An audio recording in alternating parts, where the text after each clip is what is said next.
ओम शांति। आज 30 जनवरी 2017।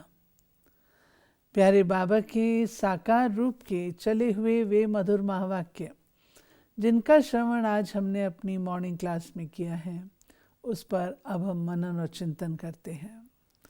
बाबा ने आज हम बच्चों को एक धारणा ऐसी बताई है जिसकी पूर्ति करने से हम बच्चे अपने पुरुषार्थी जीवन में जो लक्ष्य निर्धारित किया उसको जल्दी प्राप्त कर सकते हैं। वह चाहिए हमें नहीं करना है। यही बात सार में लिख कर के आई है कि मीठे बच्चे, किसी भी प्रकार की हवज तुम बच्चों को नहीं रखनी है। किसी से भी कुछ मांगना नहीं है, क्योंकि तुम दाता के बच्चे देने वाले हो। बाबा ने कहा है कि पहली बात यह है कि हमें इस दुनिया में अधीन नहीं रहना, अधिकारी बनना है।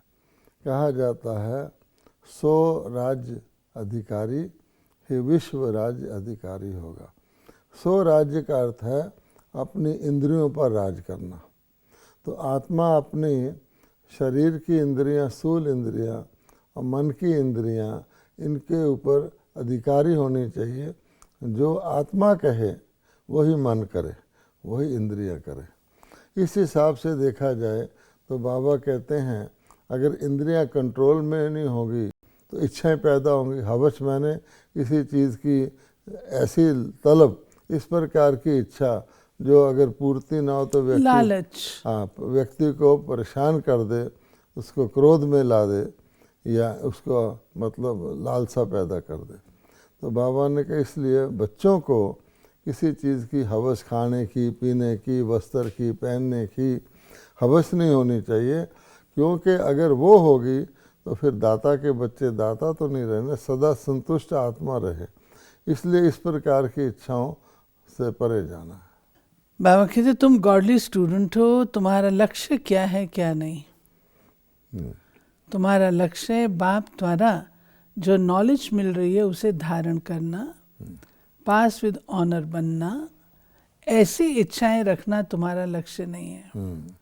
लेन देन करके हिसाब किताब नहीं बनाओ, कर्मातीत बनने का पुरुषार्थ करो। क्या लक्ष्य तो हमारा यही है ना, यहाँ से सब समेटें, कर्मातीत बने, तभी तो हम मुक्त अवस्था, बंदरों से मुक्त अवस्था, दुखों से मुक्त अवस्था को प्राप्त कर सकते हैं। उसके लिए बाबा कहते हैं ये ज़रूरी है। ये जो बात के आया है मुरली में आगे, उसको हम लेंगे कि किसी से भी पर्सनल लेन देन करके हिसाब किताब नहीं बनाओ। क्योंकि बाबा कहते हैं कि सतयुग में जो संबंध थे वो स्नेह युक्त थे, हारमोनियस थे, उसमें समरसता थी। आज कोई भी संबंध है तो बंधन का रूप धारण कर लेता है। आप किसी से भी, किसी भी आत्मा से संबंध रखोगे तो क्या होगा कि बंधन आपका बन जाएगा। उसकी भी लाइफ, क्योंकि दोनों ही आत्माएं बोझल हैं, दोनों आत्माएं स्वतंत्र नहीं हैं, वो मुक्त नहीं हैं, बल्कि कर्म, पिछले कर्मों के, विकर्मों के बोझ से दबी हुई हैं। इसलिए अगर ऐसी आत्माओं से लेन देन करते रहोगे तो तुम कर्मातीत कैसे बनोगे। तुम्हारा पिछले कर्मों का खाता चुकता नहीं होगा, तो बंधनीय आत्मा ही रह जाओगे। गीत बजा है बचपन के दिन भुला न देना। कौन सा बचपन? हाँ, तो बाबा कहते हैं ये वो बचपन नहीं है जो शारीरिक बचपन है। ये रूहानी, जब ब्राह्मण परिवार में आते हैं और ईश्वर के बच्चे बनते हैं, बचपन मैंने बच्चे का स्थिति होती है ना, तो वो दिन जिसमें हम पहले परमात्मा से अडॉप्ट होते हैं, इसमें शारीरिक आयु का प्रश्न नहीं है। आत्मिक रूप से जब बच्चे बनते हैं तो बच्चे को माता पिता का लालन पालन मिलता है। तो मेरे जब बच्चे बनते हैं, भगवान कहता है तो मैं तुम्हारा ज्ञान से लालन पालन करता हूँ, देवी गुणों की धारणा से करता हूँ, तुम्हें सुख स्वरूप बनाता हूँ, ब्लिसफुल बनाता हूँ। वो दिन भूलना नहीं, क्योंकि वो सारे सृष्टि चक्कर के कल्प में एक ही बार मिलता है। बाबा कहते हैं अगर कहते ईश्वर सर्वव्यापी तो सारा ही ज्ञान खत्म हो जाता है। ये तो रूहानी बाप जिसको सब रूहें याद करती हैं, रूह ही कहती है ओ परम पिता परमात्मा। सन्यासी होंगे तो ब्रह्म तत्व को याद करेंगे, वो है ही ब्रह्म ज्ञानी, बाप को याद नहीं करते। शिवो हम कहते मैं आत्मा सो परमात्मा हूँ। फिर ब्रह्म अथवा तत्व तो रहने का स्थान, ये बात बिल्कुल नहीं है। ये ज्ञान प्राय लोप हो जाता है। ये जो शास्त्र हैं उनमें मेरा ज्ञान नहीं। अब बाबा साफ साफ कह रहे हैं जब मैं आता हूँ, मैं ज्ञान का सागर परमात्मा हूँ, मैं अवतरित होकर मनुष्य आत्मा को ज्ञान देता हूँ और उस ज्ञान के द्वारा आपको तीनों कालों तीनों लोकों का परिचय मिलता है। लेकिन बाद में ये ज्ञान जब लुप्त हो जाता है तो फिर शास्त्र लिखे जाते हैं, वो अनुमान पर लिखे जाते हैं, कुछ श्रुति स्मृतियों पर लिखे जाते हैं, तो उनमें पूरा ज्ञान नहीं है। इसलिए बाबा कहते हैं कि शास्त्रों का ज्ञान से ना मेरी प्राप्ति हो सकती है, ना आपको शास्त्रों के ज्ञान के द्वारा आप मुक्ति चाहते हो, जीवन मुक्ति चाहते हो, वो प्राप्त हो सकती है। सर्वव्यापी के ज्ञान से बाबा कहते सारा ज्ञान खत्म हो जाता है। हाँ, अगर हम सर्वव्यापी कह देते हैं, परमात्मा कहते हैं मैं तो सर्वव्यापी हूँ नहीं, मैं तो ऊंचे से ऊंचा आप आत्माओं का परम पिता हूँ, सर्व आत्माओं का परम पिता हूँ, तो मैं सर्वव्यापी कैसे हो सकता हूँ? तो ये मनुष्यों ने अपने अनुमान से परमात्मा को सर्वव्यापी कह दिया है कि सर्वशक्तिवान है, सबसे ज़्यादा ताकतवर है, तो सब जगह ही होगा। तो परमात्मा कहते हैं ये कोई सर्वशक्ति का सबूत नहीं है कि मैं सब जगह हूँ, क्योंकि अगर मैं सब जगह हूँ तो सबके अंदर मैं ही हो गया, फिर बच्चे और बाप का, आत्मा और परमात्मा का कोई संबंध तो रहा ही नहीं। और फिर परमात्मा कहते हैं ये दुनिया कर्म क्षेत्र है, फिर सारे कर्म भी मैं ही करने वाला हो गया। मैं तो अकर्ता हूँ, अभोक्ता हूँ, और कर्मों की श्रेणियाँ आप जानते हैं, पाप कर्म भी होते हैं, पुण्य कर्म भी होते हैं। अगर मैं सब जगह हूँ तो पाप कर्मों का भी जिम्मेवार मैं ही हो गया, क्योंकि मैं ही सब जगह हूँ, मेरे अलावा तो कुछ है ही नहीं। तो बाबा कहते हैं ये एक प्रकार की गलत फहमी है या भ्रांति है। हो सकता है किसी ने इसको इसलिए प्रचलित किया हो कि कोई पूछे परमात्मा कहाँ है, पता तो है नहीं, तो क्या बताएं कि सब जगह उसी को ही देखो। और दूसरी बात यह है कि सर्वव्यापी कहने से वो समझते हैं कि लोग अच्छे कर्म करेंगे, परमात्मा हर जगह होगा, या बुरे कर्म करने से डरेंगे, ऐसा भी नहीं है। फिर बाबा ने हम बच्चों को ये बात कही कि लोगों से तुम ये बात पूछो कि परमात्मा जिसकी तुम जयंती मनाते हो उनके साथ तुम्हारा क्या संबंध है, वो क्या करके गए। बाबा कहते बता नहीं सकेंगे, कृष्ण के चरित्र बता देते हैं, मक्खन चुराया, ये किया। दाता तो एक ईश्वर ही है, कृष्ण को दाता नहीं कहेंगे। यानी एक तरफ सर्वव्यापी कहते हैं, दूसरी तरफ कहते हैं परमात्मा ने श्री कृष्ण के रूप में अवतार लिया। तो अवतार कैसे लेगा अगर सब जगह है? फिर बाबा कहते हैं अवतार का भी अर्थ नहीं समझते हैं। क्या अवतार जो है वो किसी शरीर में आकर के है, तो फिर ये कैसे कह सकते हैं सारे कर्म परमात्मा ही कर रहा है, हर एक के द्वारा परमात्मा ही करवा रहा है। इसलिए बाबा कहते हैं सर्वव्यापी कहने से तो टोटल ज्ञान ही उड़ जाता है। वो हुआ। अब ये संबंध की बात है। अगर सर्वव्यापी कहते हैं तो परमात्मा के साथ संबंध भी तो नहीं हो सकता ना। हाँ, क्योंकि आत्मा परमात्मा होगी अलग, तभी तो संबंध की बात होगी। हम कहते हैं आपका परम पिता परमात्मा के साथ क्या संबंध है, तो नेचुरली वो हमारे परम पिता हैं, परलौकिक पिता हैं।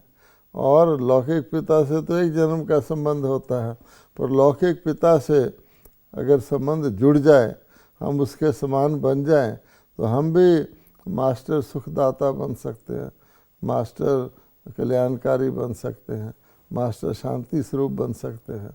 अगर नहीं तो फिर हम न्यारे हैं, ना हम शांति को पा सकते हैं ना सुख को पा सकते हैं। फिर बाबा ने कर्म अकर्म विकर्म सुकर्म, सुकर्म थोड़े होते हैं, बाकी विक्रम जन्म जन्मांतर के बहुत हैं। कितना ज्ञान और योग में रहते हैं तो भी इतने विकर्म है जो छूटते नहीं। जब कर्मातीत बन जाएंगे तो तुमको नया जन्म नई दुनिया में मिले। ये जो 3 बातें हैं, कर्म, अकर्म और विकर्म, सुकर्म भी है, ये बड़ी इम्पोर्टेंट है। अब आप देखेंगे कि विकर्म, विकर तो हम जानते हैं पाप कर्म, जिसमें काम, क्रोध, लोभ, मोह, अहंकार, इनके वशीभूत होकर कोई भी कर्म करेंगे तो विकर्म बन जाएगा। आज की दुनिया में तो आप देख रहे हैं कि विकर्म ही सबसे ज़्यादा हो रहे हैं। यहाँ तक कि आज की दुनिया के जो संवत है उसको भी विकर्मी संवत कहा गया। उसकी भेंट में बाबा कहते हैं सुकर्म। सुकर्म अच्छे कर्म हैं, तो जो विकर्म करने वाले हैं वो तो अच्छे कर्म कर नहीं सकते, और अच्छे कर्म करने के लिए कोई चाहिए जिसके साथ अच्छा कर्म किया जाए। तो वो तो केवल ही सारे सृष्टि चक्र में या तो आधा युग विकर्मों का है और थोड़ा सा समय सुकर्मों का है, जब आप श्रेष्ठ कर्म कर सकते हैं।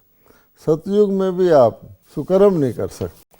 सतयुग में आप सुकर्म इसलिए नहीं कर सकते कि वहाँ हर एक संपन्न होता है, किसी को किसी प्राप्ति की इच्छा ही नहीं होती, कि आप किसी को शांति भी नहीं दे सकते, सब शांत स्वरूप हैं, किसी को सुख नहीं दे सकते, किसी को ज़रूरत ही नहीं है।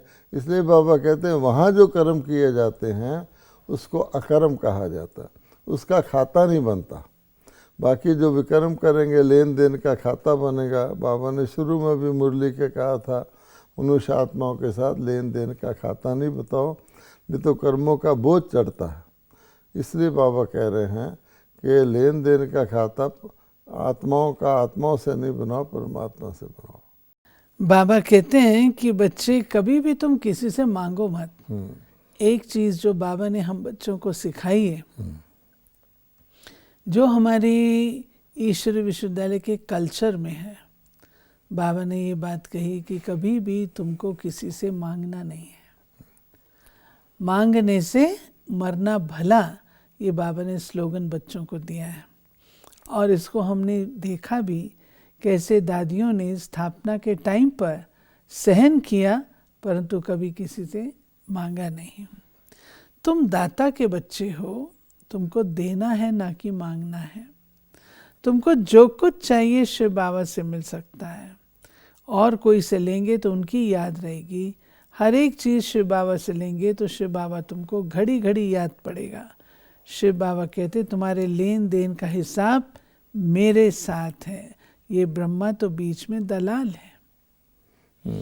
शिव बाबा के भंडारे से तुम चीज़ ले लो, किसी से मांगो नहीं, नहीं तो देने वाले को नुकसान पड़ता है, उसने शिव बाबा की भंडारी में नहीं दिया। ये सारी बातें हाँ, एक दूसरे के साथ लिंक्ड हैं। अब बाबा कहते हैं मांगना नहीं, तो क्योंकि हमें क्या बनना है, संतुष्ट आत्मा बनना है, और हमें तो दाता बनना है, क्योंकि देंगे तो हमारा जमा होगा, भाग्य जमा होगा, किसी को देंगे तो आशीर्वाद मिलेगा। मांगना जो है, बाबा कहते हैं अधीनता की निशानी है। क्यों मांगते हैं? कर्म इंद्रियों के वश होकर मांगते हैं, वरना बाबा कहते हैं जो यज्ञ मैंने रचा हुआ है इसमें हर एक को सब कुछ मिलता है, तो फिर मांगने की इच्छा क्या हो गई? ये तो लोभ विकार का संस्कार हो गया।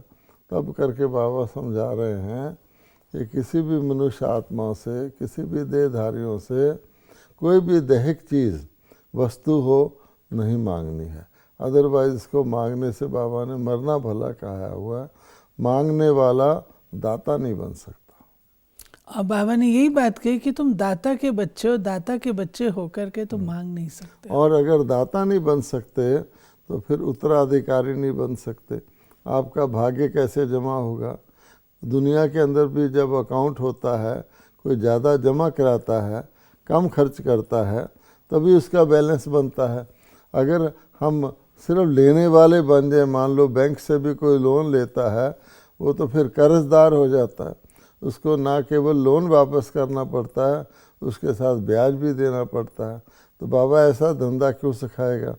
फिर बाबा कहते हैं जो मांगने वाला होता है उसको जो वो मांगता उतना ही दिया जाता है। जो उत्तराधिकारी होता है उसको तो सारी की सारी इनहेरिटेंस, सारी प्रॉपर्टी, सारी मिल्कियत दी जाती है, तो मांगने वाला तो दास कहलाता है, वो बच्चा नहीं कहलाता। बाबा ने ये जो बात कही है कि तुम्हें देना चाहिए शिव बाबा की भंडारी में, अगर मनुष्यों से लेन देन का संबंध बहुत समय रखा, अब तुम्हारा कनेक्शन डायरेक्ट शिव बाबा से है, लेकिन बाबा जानते हैं बच्चों में लोभ का भूत है। इसमें यह है ना, जो बाबा ने कहा है कि कोई मांगता है किसी से, तो वो जो अगर कोई उसको देता है तो वो देने वाला जो है वो परमात्मा के अर्थ अपना खर्चा ना करके एक मनुष्य आत्मा के अर्थ करता है। तो ये भी तो मांग करके दूसरे को उसका अपना साधन सफल करने की बजाय, ईश्वर अर्थ लगाने की बजाय अपने अर्थ लगाने के लिए कार्य करना, कोशिश करना, और उसमें कई बार सफल भी हो जाना, ये तो परमात्मा से डाइवर्ट करके मनुष्य आत्मा अपने ऊपर बोझ चढ़ा रही है। इसलिए बाबा कहते सावधान रहना। इसमें ये बात जो है, मान लीजिए कोई मांगता नहीं है, लेकिन कोई अगर दे रहा है और मनुष्य को दे के गया वैसे ही, तो वो भी तो गलत है। एक तो देने वाले की गलती है, उसने फर्क नहीं समझा कि मैं मनुष्य आत्मा को दे रहा हूँ, उस आत्मा से मेरा हिसाब किताब बन रहा है। मैं परमात्मा को अगर देता तो परमात्मा के यज्ञ में सफल होता तो मुझे कई गुना बार होकर के मिलता। मैं मनुष्य आत्मा को दे रहा हूँ तो अपना दान वो नहीं कहलाएगा, ईश्वर अर्थ नहीं कहलाएगा, इसलिए उसकी प्राप्ति भी ईश्वर अर्थ नहीं देगा, और उसकी प्राप्ति होगी कर्म बंधन के हिसाब से। जिसको आपने दिया है उससे आपका हिसाब जुड़ जाएगा। कई बच्चे कहते हैं हमने शिव बाबा को देखा नहीं है। बाबा कहते तुम अपने को देखते हो, तुमको अपनी आत्मा का साक्षात्कार हुआ है जो कहते हो शिव बाबा का साक्षात्कार हो। तो बाबा कहते हैं देखने की चीज़ है ही नहीं, क्योंकि इन आँखों से तो आप, ये आँखें चरम चक्षु कहलाती हैं, 5 तत्वों की बनी हुई हैं। इन आँखों के द्वारा तो आप 5 तत्वों की बनी हुई चीज़ों को ही देख सकते हो ना। ना तो आत्मा 5 तत्वों की बनी हुई है, ना जो दैवी प्राप्तियां हैं वो 5 तत्वों की बनी हुई है। अब जैसे आशीर्वाद है, जैसे सुख है, जैसे संतुष्टता है, ये तो आत्मा की क्वालिटीज़ है ना। इसलिए बाबा कहते हैं नहीं देख पाते। एक बात और भी है कि साक्षात्कार अगर हो भी गया तो इससे फ़ायदा क्या। जैसे किसी को कृष्ण का साक्षात्कार हो गया, किसी को श्री राम का हो गया, तो उससे फ़ायदा क्या होगा। बाबा कहते हैं तुमको उस बात में नहीं जाना चाहिए। भगत एकदम खुश हो जाता है कि मुझे ईश्वर के दर्शन हो गए, उसको वो बड़ी बात गिन लेता है। बाबा कहते हैं अगर दर्शन हो भी जाएं तो आपको तो कोई प्राप्ति नहीं है, आपने टेम्परेरी उनको देख करके अपना मन प्रसन्न कर लिया। बाबा कहते हैं कि बच्चे ये जो ज्ञान है, रतन लेते लेते लेते ही रहो, बीच में बंदर मत बनो, माया बंदर बना देती है। फिर कहते हैं हमको रतन नहीं चाहिए। आप देखेंगे बंदर के आगे आप चने रख दो और हीरे रख दो, बंदर के तो चने ही काम आएंगे ना, हीरे को तो फेंक देगा। इसी प्रकार से बाबा कहते हैं जब मनुष्य आत्मा भी उस प्रकार का वृत्ति रखती, उस प्रकार का व्यवहार करती है, तो ज्ञान रत्नों से वंचित हो जाती है। और जैसे बंदर जैसे की बात होती है उसको वो धारण कर लेती है, तो अपना पद तो नहीं समझती ना। फिर बाबा कहते हैं कि किस तरीके से हमें समझाना चाहिए, कहाँ किसको समझाना चाहिए। तो समझदार बनो, जो भक्त आत्माएं हैं उन्हें समझाओ, जो शिव बाबा के भक्त हैं, जो श्री लक्ष्मी श्री नारायण के भक्त हैं, जगदम्बा के मंदिर हैं, बाबा कहते हैं वहाँ जाओ, वहाँ समझाओ, उनके ऑक्यूपेशन का बताओ तो खुश हो जाए। हाँ, क्योंकि जो देवी देवता घराने के हैं, जिनके अंदर खुशी प्राप्त करने की इच्छा रहती है, उनको ये ज्ञान समझ में आता है। क्योंकि अदरवाइज जो है, जो इन चीज़ों को परसूट ही नहीं कर रहे, स्वर्ग में जाने की इच्छा ही नहीं रखते, स्वर्ग को समझते नहीं हैं, तो तो उनके अंदर संस्कार ही नहीं है, तो वो फिर इस बात के अधिकारी नहीं है। लेकिन बाबा कहते हैं ये बातें वो समझा सकते हैं जो देही अभिमानी है। अगर देह अभिमान होगा तो ना समझा सकेंगे ना वो ताकत होगी। अगर खुद ही आत्मा देह अभिमान में है और देह विनाशी है, तो देहिक चीज़ों के ही उसकी आसक्ति है, तो वो फिर अविनाशी बात कैसे समझा सकते। फिर बाबा कहते हैं ड्रामा के राज को भी समझना है। ड्रामा कोई लंबा नहीं है, परंतु शास्त्रों में इनकी आयु लंबी लिखती है। ये सब बुद्धि में आना चाहिए। अब कोई नाटक होता है, नाटक में कोई एक्टर होता है, तो उसका पार्ट उसको पता होता है कि इस नाटक में मेरा क्या पार्ट है, मैंने कैसे कैसे करना है। इसी प्रकार से बाबा कहते हैं जो ड्रामा है वो भी सृष्टि नाटक है, तो उसमें आत्माओं को अपना मुख्य पार्ट तो पता होना चाहिए। लेकिन बाबा कहते हैं शास्त्र वालों ने उसकी आयु इतनी लंबी कर दी है ड्रामा की कि उसका पार्ट किसी को मतलब कॉम्प्रिहेंड ही नहीं हो सकता। बाबा को शुद्ध बच्चे पसंद है। बाबा कहते तुम ईश्वरी संतान बनते हो, ईश्वरी संतान हो तो ये चेक करो कि कितना बंधन है, क्या हमने सब इच्छाएं छोड़ दी हैं, कोई खिटपिट तो नहीं है, निंदा तो नहीं करते। डिससर्विस करना बहुत सहज है, लेकिन सर्विस करना बहुत मुश्किल है। कोई एक खराब होता है तो 10-20 को खराब कर देते हैं। बाबा कहते हैं इसलिए सेंटर्स पर आते हैं फिर भी गड़बड़ करते रहते हैं। ऐसे बंदर बुद्धि वायुमंडल को खराब कर देते हैं। क्योंकि बंदर की मिसाल बाबा ने इसलिए की है कि बंदर तोड़ फोड़ करता है। बंदर कोई बना तो सकता नहीं, तोड़ फोड़ करता है। तो बाबा कहते हैं इसी प्रकार से यज्ञ में तोड़ फोड़ का काम करना, यानी मनुष्य आत्मा को ज्ञान लेने से वंचित करना, किसी भी प्रकार से अपने नाम मान कमाने के लिए या किसी तरह से ये परमात्मा से विमुख करना है, ये बहुत बड़ी डिससर्विस है। इसीलिए कहा जाता है गुरु का निंदक ठोर न पाए। बाबा कहते हैं ऐसे भी बच्चे होते हैं जो 4-5 वर्ष आते हैं फिर आना बंद कर देते हैं। बाबा कहते हैं इंद्रप्रस्थ की भी कहानी है, पत्थर बन गए, तुम भी पत्थर बुद्धि बन पड़ेंगे, पारस नहीं बन सकेंगे। राजधानी में नंबरवार चाहिए, नौकर चाकर चंडाल आदि सब चाहिए। ये बाबा किसके लिए कह रहा है?